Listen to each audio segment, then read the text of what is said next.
One of the great achievements of the Nixon opening to China was the Shanghai Communique, in which we recognized that we have different socioeconomic systems, we have different ideologies, but we have some interests in common.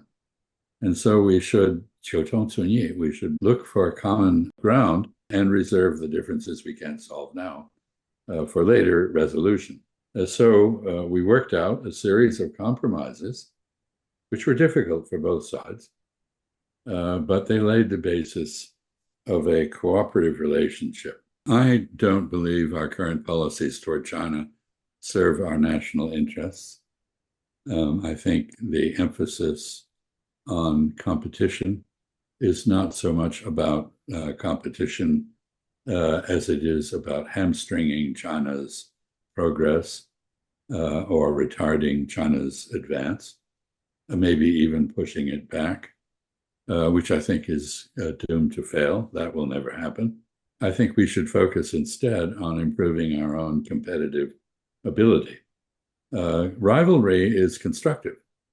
If you have a race and you train and you try to outdo the other people in the race, you improve yourself.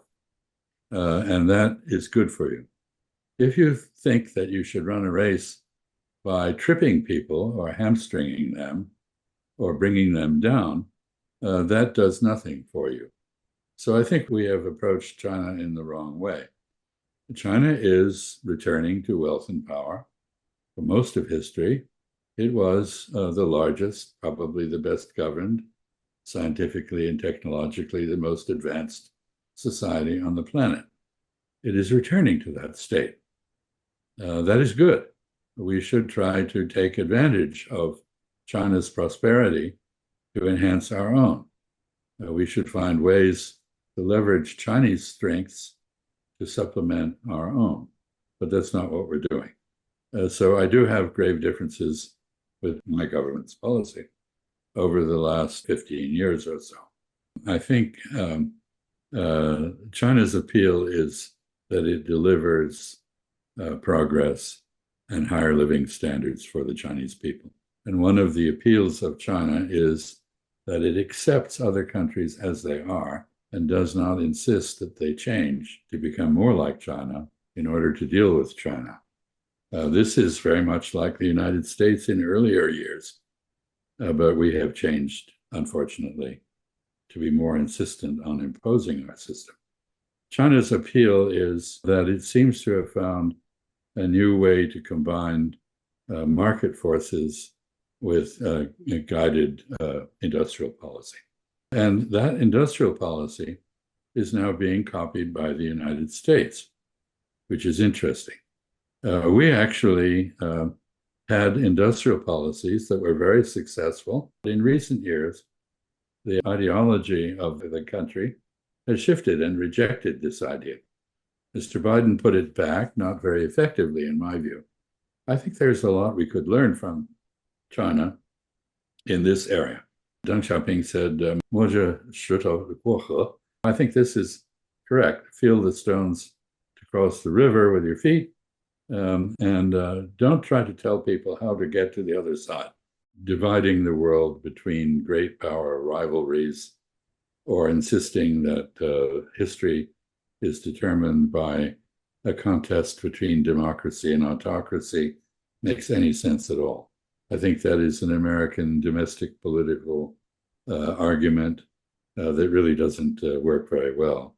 Every country has ideological values and constraints. I think actually what is happening in the world is a very different thing than what we projected. The world is becoming multinodal. A node, Jiedian, can connect many things in different directions and different volumes in different times. And it's three-dimensional, it can turn. And so this is the world we're getting into, in which middle-ranking powers have a renewed freedom to act, freedom of maneuver, that they didn't have when we were in the bipolar order of the world, of the Cold War. In the Cold War, it was a sort of a feudal system. everybody had an overlord. If you were trying to stay in between the two superpowers, you still defined yourself in terms of your relationship to each of them or both of them. This is gone. Now, many countries which are middle-ranking powers, I think of countries like Turkey or Japan or Saudi Arabia or Korea, Indonesia, for example, India. I think these countries don't want to be aligned with anyone else. They want to make their own decisions. They want to follow their own interests. And they now have the ability to do that because the world is becoming multinodal. We will have differentiated relations. I would like my country to return to its constitutional roots, which were not hegemonic, and to accept that we are one country among many others, not the supreme power in the world. During the post-Cold War period, the United States felt omnipotent, omniscient, and felt that it could act unilaterally. So we ceased to listen to people. We began to lecture them. We began to insist that they follow our lead rather than trying to understand their interests as they see them. And the result was essentially a diplomacy-free foreign policy, including a lack of substantial dialogue with China. So I think one of the things that we need to do is rediscover diplomacy. And what is diplomacy about? It is about listening to the other side, understanding why the other side has the views it does.